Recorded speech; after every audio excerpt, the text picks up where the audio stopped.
2025년 미국의 포브스라는 잡지에서 세계 강대국 10개 나라를 발표를 했는데, 여러분 우리나라가 몇인 줄 아세요? 1위가 미국, 2위가 중국, 3위가 러시아, 4위가 영국, 5위가 독일, 6위가 대한민국입니다. 이거는 경제력, 군사력, 어떤 그런 영향력 이런 것들을 다 종합해서 전 세계 그 오피니언 리더들이 그렇게 선정을 했는데, 대한민국이 6위입니다. 6위. 7위가 어딘지 아세요? 프랑스. 8위 일본입니다. 일본. 9위 사우디아라비아. 10위 이스라엘. 이 중에서 제일 불만 있는 나라가 어딘지 아세요? 일본입니다. 일본. 아니, 우리 식민지 국가였던 대한민국이 어떻게 6위가 되고 우리가 8위, 이게 말이 되냐? 이거 인정할 수 없다. 한국에서 혹시 뭐 로비한 거 아니냐? 저 그런 거 아니죠. 여러분, 독립 80년 만에 일본을 앞서가는 대한민국이 됐습니다. 상상할 수 없는 일이죠. 조국의 해방을 위해 목숨을 버린 정말 선열들이 오늘날의 대한민국을 보면 참 뿌듯해 하실 거다, 그런 생각이 듭니다. 하나님의 은혜죠. 하나님의 은혜. 대한민국이 세계 강대국의 6위의 자리에 오르면서 이런 번영을 누릴 수 있는 것, 하나님의 은혜죠. 하나님의 은혜임에도 불구하고 거기에 조국을 위해 자신의 삶과 목숨을 초계와 같이 버린 그런 사람들이 있었기 때문에, 그런 희생의 바탕 위에 오늘 대한민국이 세계 강대국 6위가 될 수 있었던 겁니다. 자, 오늘 말씀을 한번 화면을 보면서, 자, 여러분 한번 화면을 보시면서 안중근 의사의 왼손의 이 약지 마지막 한마디가 없습니다. 안중근 의사. 여기 보세요, 여러분. 안중근 의사, 그렇게 손도장 찍은 뭐 이런 데 보면은 다 왼손의 약지에 마지막 한마디가 없습니다. 왜 없는지 아십니까? 뭐 다 아시겠지만 말씀을 안 하시겠죠. 1909년 안중근 의사가 12명의 동지들과 함께 단지 동맹을 결의합니다.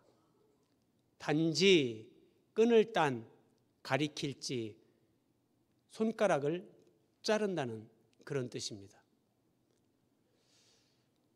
단지 동맹을 맺고 손가락, 왼손 약지의 마지막 한마디를 잘랐습니다. 어떤 의미냐? 안중근은 침략의 원흉 이토 히로부미를 내가 반드시 제거한다. 3년 내에 내가 이토 히로부미를 죽이지 못하면 내가 자살로 국민에게 속죄를 하겠다. 이것을 결의하고 맹세하는 증거로 왼손 약지의 마지막 한마디를 스스로 잘라낸 겁니다. 단지동맹이라고 합니다. 대단하죠, 여러분?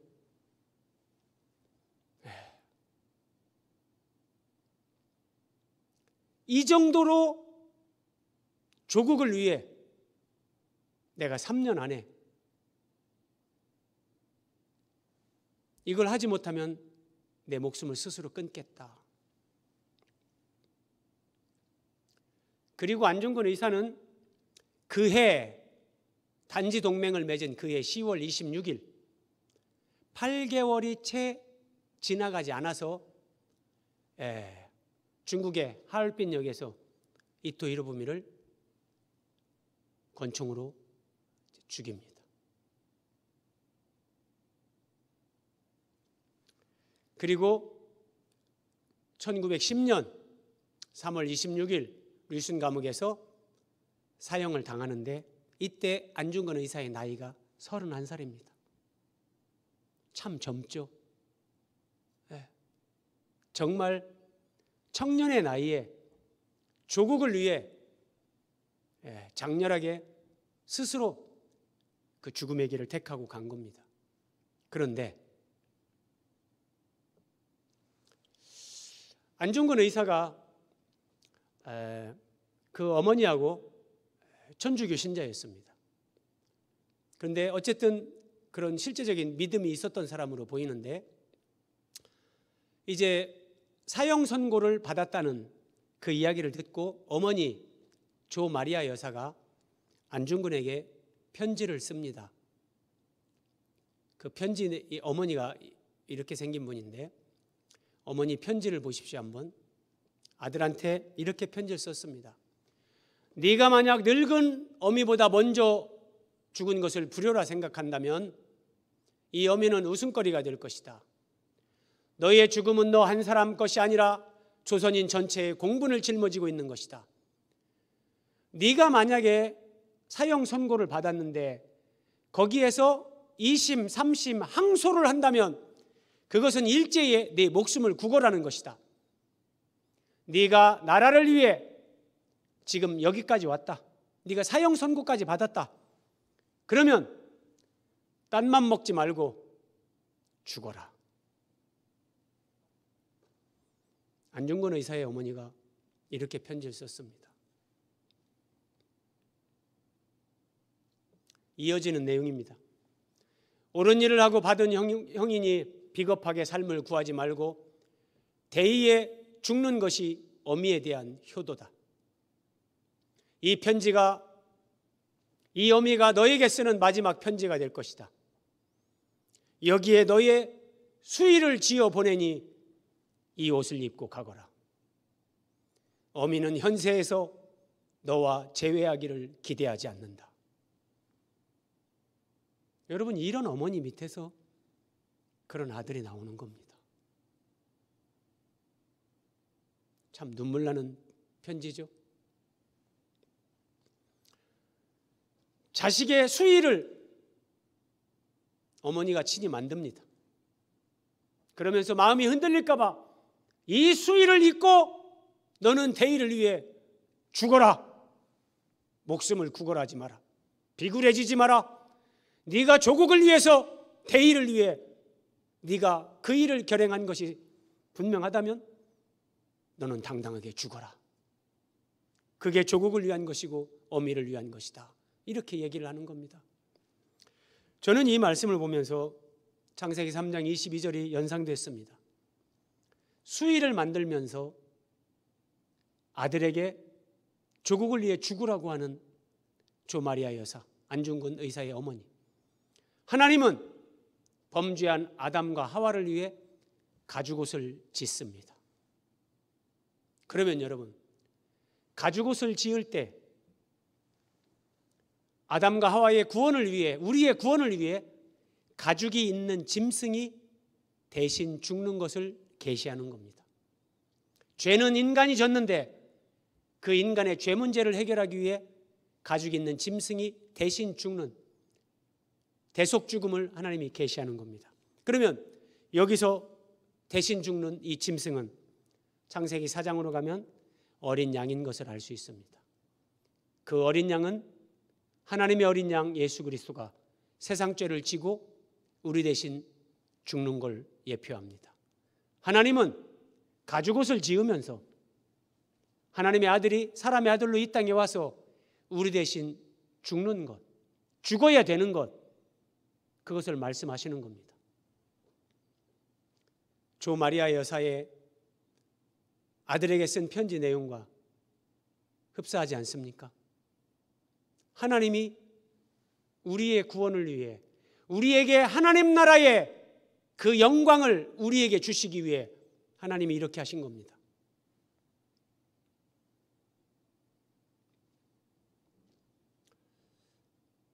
어머니가 네가 나라를 위해 이에 이른즉 딴 맘 먹지 말고 죽으라.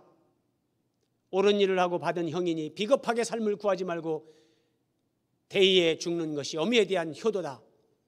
안중근 의사의 답장입니다. 짧게 한 줄입니다.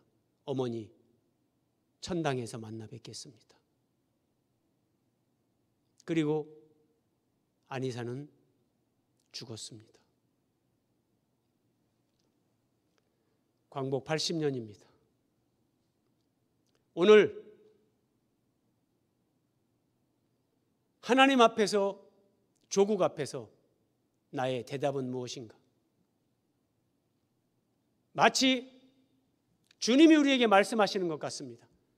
딴맘 먹지 말고 하나님의 나라에 초점을 맞추고 주의 진리를 위해, 몸된 교회를 위해 너는 죽으라. 세상의 물질, 명예, 자존심, 거기에 굴복하지 말고 하나님의 나라를 위해, 의와 진리를 위해 네가 죽음의 길을 가라. 하나님은 우리에게 끊임없이 이렇게 말씀하십니다. 나의 대답은 무엇인가? 안중근 의사처럼 주님 알겠습니다. 이 땅에서 그 삶을 살고 주님 나라에서 주님 앞에 가서 주님 뵙겠습니다. 이렇게 응답하는 사람들이 있어야 하나님 나라의 영광이 이 땅 가운데 나타나고 하나님이 진정 영광을 받으실 수 있는 겁니다. 이런 안중근 의사와 그 어머니 조 마리아 여사 같은 이런 분들의 헌신과 믿음과 충성이 있었기 때문에 오늘 광복 80주년을 맞이하면서 대한민국은 세계 강대국 6위가 될 수 있는 겁니다. 윤봉길 의사 잘 아시죠? 저는 윤봉길 의사 사진을 계속 보면서 나하고 좀 많이 닮았네. 그래서 나도 순교할 운명인가 그런 생각을 한번 해봤습니다. 일본 천황 생일 그 행사에 참석한 일본의 고위급 인사들을 도시락 폭탄을 던져서 많은 사람을 죽이고 많은 사람이 사상을 입게 했습니다.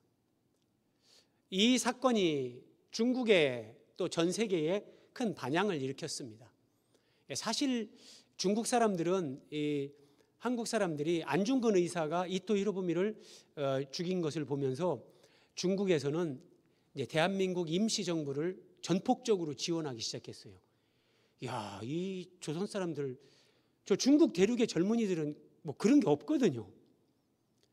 이 조선을 우리가 도와줘서, 조선의 임시정부를 도와줘서 정말 같이 뭔가 일본으로부터 뭔가 이런 것들을 뜻하는 것을 똑같이 추구해야 되겠다. 그러면서 대한민국 임시정부를 도와주는 결정적인 계기가 되고 하는데, 윤봉길 의사의 이 폭탄 투하 이 사건을 통해서도 전 세계에 큰 반향을 일으켰습니다.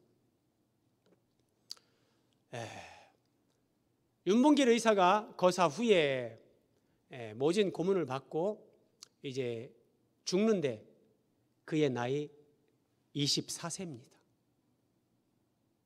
놀랍지 않습니까?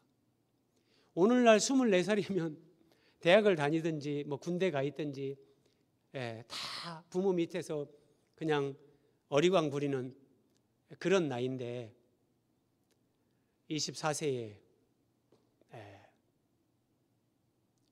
김구 선생님과 찍은 사진입니다. 거사를 결행하기 전에 사진을 한 장 남긴 거죠. 죽으면서 이제 윤봉길 의사가 두 아들에게 보낸 편지의 마지막 유언입니다. 너희도 만일 피가 있고 뼈가 있다면 반드시 조선을 위해 용감한 투사가 되어라. 너희들은 아비 없음을 슬퍼하지 말아라. 대장부는 집을 나가 뜻을 이루기 전에는 살아서 돌아오지 않는다. 장부 출가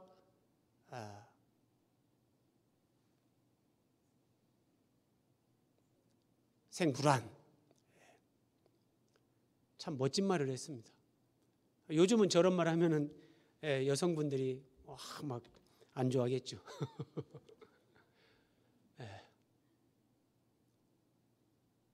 이렇게 살고 이렇게 죽으면서 어린 두 아들에게 너희가 피가 있고 뼈가 있다면 반드시 조선을 위해 너희도 용감한 투사가 되어라. 24살에 죽습니다. 그러면서 이런 글을 남겼습니다. 고향에 계신 부모, 형제, 동포여, 더 살고 싶은 것은 인정입니다. 인지상정이란 말이죠. 사람이면 누구나 다 그런 마음이 있죠. 그러나 죽음을 택해야 할 오직 한 번의 가장 좋은 기회를 나는 포착했습니다. 나 혼자만 잘 먹고 잘 살다 죽을 수도 있습니다. 하지만 나는 나와 내 가족의 미래보다 조국을 택했습니다. 100년을 살기보다 조국의 영광을 지키는 기회를 택했습니다. 안녕히들 계십시오. 24살에 죽습니다. 한 번 죽을 수 있는 그 기회를 조국의 영광을 위해, 조국의 독립을 위해 미련 없이 자기 목숨을 그렇게 던진 겁니다. 이런 희생 위에 오늘날의 대한민국의 영광이 있는 겁니다. 이런 희생 위에 우리는 기독교 복음을 듣고 예수 그리스도를 믿는 믿음 안에, 교회 안에 거하는 겁니다.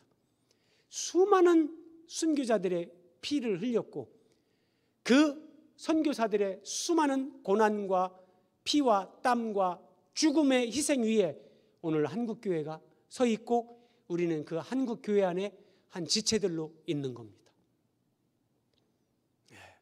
우리는 이 은혜를 지금 누리고 있지만 이걸 잊으면 안 됩니다. 그리고 우리도 언제든지 이런 순교자적인 정신, 이 자세를 가지고 살지 않으면 안 됩니다. 이게 있어야 되는 겁니다. 도산 안창호 선생님입니다. 경성에 왔습니다. 정동 제1교회, 서울에 가면 지금도 있습니다. 그 교회 골목을 지나는데 배우고 싶은 사람은 누구든 먹고 자고 마음대로 공부할 수 있는 우리 학교로 오라, 이런 광고 내용을 듣고 교회를 가는 겁니다. 그 교회에 가서, 정동 제1교회 가서 미국인 선교사를 만나서 이제 선교사들과 함께 공부를 하게 되고 그 구세학당 재학 중 예수님을 만나고 이제 특별히 장로교회 그렇게 입교를 해서 신실한 크리스찬이 됩니다. 이렇게 알고 있는 것처럼 많은 독립운동가들이 다 이런 기독교적인 배경을 가지고 있습니다. 그 일제강점기 때 선교사들을 통해서 복음을 듣고 정말 이런 진리가 있나? 조국 대한민국이 이런 성경의 진리 위에 세워져야 되겠구나. 그래서 순교를 하면서도 두려워하지 않고 그렇게 할 수 있었던 겁니다. 자, 평안남도 출신인데 탄포리 교회까지 설립을 했습니다. 도산 안창호는. 그리고 아내와 결혼을 하고 일본으로 가서 이제 미국으로 가서 이제 공부를 하는데 왜 도산 안창호, 호가 도산인가? 이제 배를 타고 미국으로 가면서 하와이를 보는 겁니다. 하와이가 섬이지 않습니까? 그 섬에 높은 산봉우리를 보면서 이 도자가 섬도자입니다. 매산자. 저 섬에 높은 산봉우리처럼 나도 나라와 동포들에게 희망과 용기를 주는 그런 높은 산이 되자. 그런 의미로 자기의 호를 도산이라 지었다. 이렇게 전해 내려옵니다. 그리고 진짜 그렇게 사셨죠.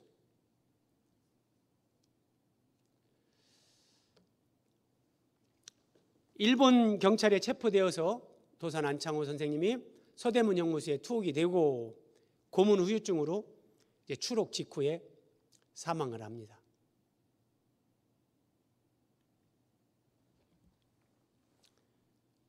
도산 안창호 선생이 하신 말씀입니다. 작은 일이라도 내가 맡은 일을 열심히 하면 그것이 곧 나라를 사랑하는 것이다. 나는 밥을 먹는 것도 대안의 독립을 위하여, 잠을 자는 것도 대안의 독립을 위하여 해왔다. 이것이 나의 몸이 없어질 때까지 변함이 없을 것이다. 내가 죽어서 조국이 독립된다면 나는 기꺼이 죽으리라. 여러분, 이런 분들이 만약에 우리가 일제로부터 해방이 돼서 자유 대한민국에서 이제 자유를 누리며 살았다면 아마 이런 분들은 제가 생각할 때 10중 8구 다 선교사로 갔을 겁니다. 조국의 해방을 위해 하나님이 이렇게 은혜를 베푸셨는데, 조국이 독립됐는데 내가 무엇을 더 원하겠는가? 이 복음을 전하기 위해서 내 목숨을 바치자. 아마도 선교사로 가지 않았을까? 저는 그런 생각이 듭니다. 우리가 독립운동을 하신 분들, 선교사님들 생각하면서 전부 다 장렬하게 죽은 막 이런 것만 생각할 수 있는데, 중요한 게 하나가 이겁니다. 작은 일이라도 내가 맡은 일을 열심히 하면 그것이 곧 나라를 사랑하는 것이다. 밥을 먹으면서도 대안의 독립을 위하여, 잠을 잘 때도 그렇죠. 일터에서 일을 할 때도 가정주부가 설거지를 하면서도, 집안 청소를 하면서도 똑같은 거예요. 하나님의 영광을 위하여, 내 조국을 위하여 나는 이 일을 한다. 똑같은 일을 하지만 그 의미가 완전히 다른 거죠. 로마서 14장 8절에 사도 바울은 이렇게 말합니다. 우리가 살아도 주를 위하여 살고 죽어도 주를 위하여 죽나니. 도산 안창호 선생이 저런 말을 하는 것들이 다 성경에서 나오는 겁니다. 작은 일이라도 내가 맡은 일을 열심히 한다. 우리가 살아도 주를 위해, 죽어도 주를 위해. 그러므로 사나 죽으나 우리가 주의 것이로다. 유관순 잘 알죠? 충남 공주에서 선교 활동을 하던 감리교 선교사를 만납니다. 제 고향이 논산인데 논산 옆에가 바로 공주입니다. 논산에는 감리교회가 많아요.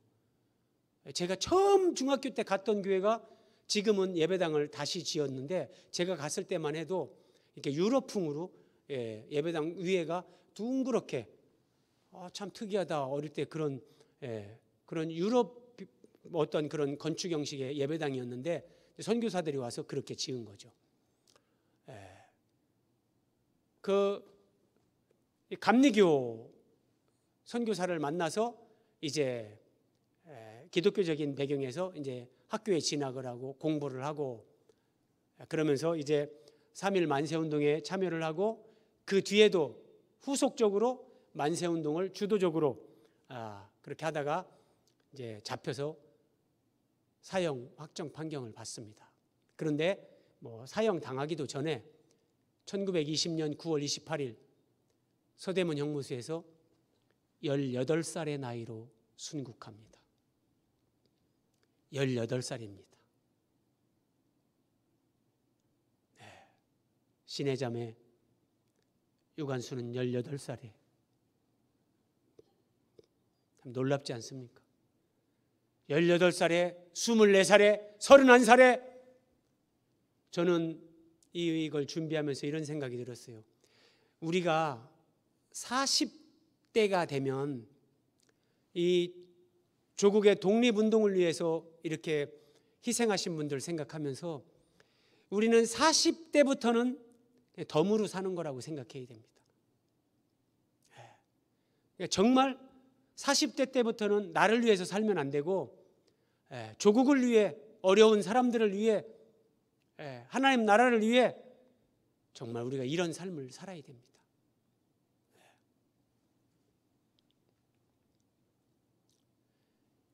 유관순 열사가 이렇게 말을 했습니다.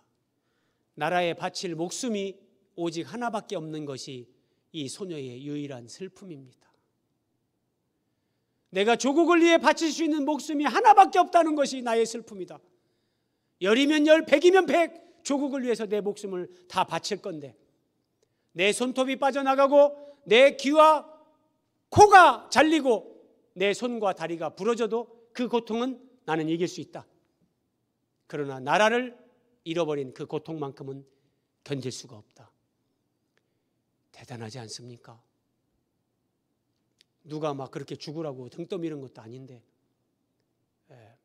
다 복음을 듣고 하나님을 만나고 하나님을 사랑하면, 그래서 여러분 희한한 건 하나님을 사랑하면 조국을 사랑합니다.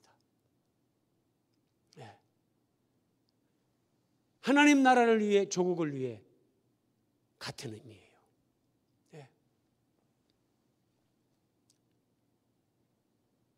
마지막 김구 선생님. 일본 사람을 죽이고 감옥살이를 하다가 예수님을 믿게 됐습니다. 복음을 듣고. 그런데 이제 평생 김구 선생님은 기독교 신앙을 떠나지 않았다. 1945년 이제 광복이 되고 이제 임시정부에서 귀국을 합니다. 그리고 안두희에게 암살당하는 그날까지 하루도 새벽 기도를 거르지 않았다. 자료에 다 나오는 것들입니다. 새벽에 일어나서 기도회를 가진 후에 국사에 임하셨다. 그리고 이런 말씀을 하셨습니다. 동포 여러분, 이제 세워질 신생 독립국가 대한민국은 기독교 진리 위에 세워져야 할 것이외다. 새로 세워질 나라에서는 경찰서 10개 짓는 것보다 예배당 하나 짓는 것이 더 중요하외다. 김구 선생님이 이런 기독교적인 신앙, 성경적인 진리, 이 기독교 진리 위에 대한민국이 다시 세워져야 된다. 이런 의식을 가지고 평생 주님을 만나고 그렇게 조국을 위해 희생하고 그렇게 삶을 바친 겁니다. 대한민국이 조국의 독립을 위해 희생하신 분들을 나라가 더 잘 살수록 그 유해를 발굴하고 그 후손들을 돕고 보상을 합니다. 여러분, 세상 나라 눈에 보이는 것은 다 그림자입니다. 세상 나라의 정부도 조국을 위해 희생한 이들을 기억하고 그 후손들을 찾아서 보상하고 다 하는데, 하나님께서 하나님 나라를 위해 주의 복음과 교회와 세계 선교와 한 영혼을 위해서 우리가 기도한 것, 내가 수고하고 섬긴 것, 희생한 것, 헌신한 것, 하나님은 다 기억하십니다. 그리고 거기에 각 사람의 행위대로 하나님께서 갚아주시고 상을 주시고 다 보상해 주십니다. 그것 때문에 우리가 충성하고 헌신하는 건 아니지만, 하나님 나라를 우리가 유업으로 받지 못했다면 우리가 무엇을 위해 살겠습니까? 썩어질 것, 잠시 있다 사라질 것, 그렇게 살다가 그냥 죽지 않겠습니까? 영원한 하나님의 나라를 위해, 진리를 위해, 생명길을 위해 살아가고 희생하고 내가 헌신하고 충성하고 죽을 수 있다는 것, 그 자체가 우리에게 주신 어마어마한 은혜고 영광이죠. 광복 80주년 뜻깊은 날, 사랑하는 조국을 위해, 사랑하는 하나님 나라를 위해, 주의 몸된 교회를 위해 나는 어떻게 살아야 될 것인가 다시 한번 생각하면서 결단하고 남은 생이 하나님 앞에 더 아름답게 드려지는 복된 저와 여러분이 되시기를 예수님의 이름으로 기원드립니다. 하나님 아버지, 은혜를 감사드립니다. 광복 80주년 뜻깊은 날,